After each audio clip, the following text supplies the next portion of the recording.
الیاس علیہ السلام کے بعد یسع علیہ السلام تشریف لائے۔ اللہ تعالیٰ نے ان کا ذکر سورۃ الانعام آیت 86 میں فرمایا ہے۔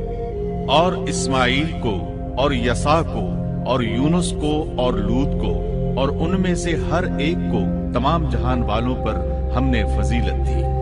اسی طرح سورہ صاد آیت 48 میں فرمایا، اور اسماعیل، یسع اور ذوالکفل کا بھی ذکر کیجیے، یہ سب بہترین لوگ تھے۔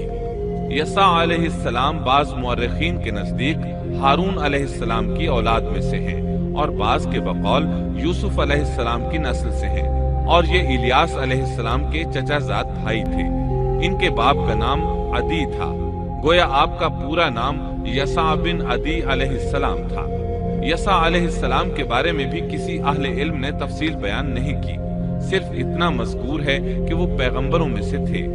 اللہ تعالیٰ نے ان کا قصہ ذکر نہیں فرمایا، نہ صحیح احادیث میں ان کے بارے میں کچھ ذکر آیا ہے، بس اسرائیلی روایات ملتی ہیں۔ یسع علیہ السلام الیاس علیہ السلام کے نائب اور خلیفہ تھے۔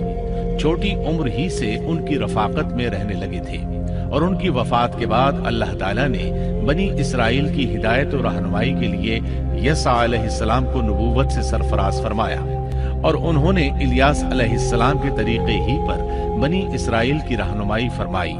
یہ معلوم نہیں ہو سکا کہ انہوں نے کتنی عمر مبارک پائی اور بنی اسرائیل میں کتنے عرصے تک حق تبلیغ ادا کیا۔